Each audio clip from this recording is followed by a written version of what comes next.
Singing by Gyanu Yadav.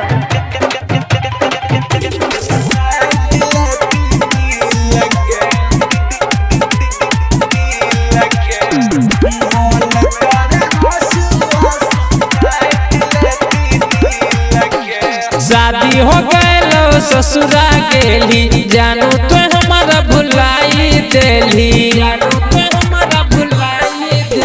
शादी हो गेलो ससुरा गेली जानू तो हमारा भुलाई देली।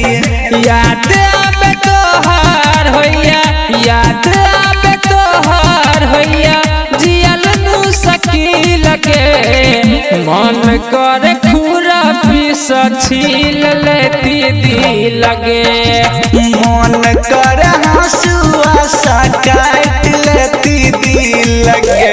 शादी हो गए ससुरा गेली जानू तो हमारा भुलाई देली याद आवे तोहार होइया याद आवे तोहार होइया जियल मुसकी लगे मन करे खुरा पीस छील लेती दी लगे मन करे हंसुआ सा काट लेती दी लगे।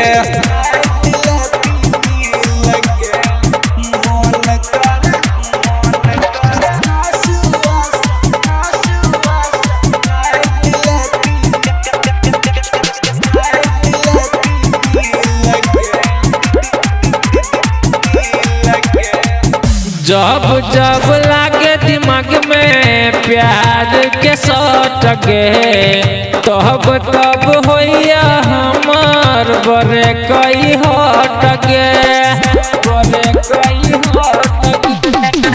जब जब लागे दिमाग में प्यार के सट गे तब तब होइया हमार बड़े कई हट गे। बिंदिया बाली लाली किने लही प्यार के हमर ही साबुन देलही नहीं नाई तर से देखो नहीं नाई तर से देखो ये कबेरा मिल गे मन करे खुरा पीस छील लेती दी लगे मन करे हंसुआ सा काट लेती दी लगे।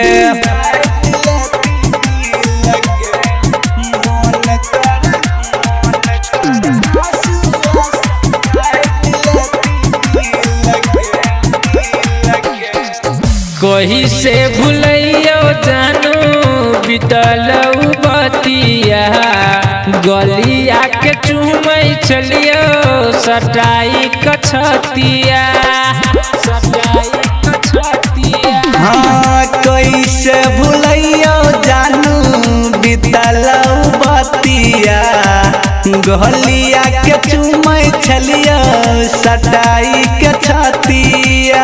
संतोष हाली कहने छोगे दिल सज्ञानू माने छोगे ससुरा जाय के गेला ससुरा जाय के गेला फूल जेना खिल गे मन करे खुरा पीस छील लेती दी लगे मन करे हंसुआ सा काट लेती दी लगे। शादी हो गए ससुरा गेली जानू तो हमारा भुलाई देली याद आवे तोहार होइया याद आवे तोहार होइया जियल मुसकी लगे मन करे खुरा पीस छील लेती दी लगे मन करे हंसुआ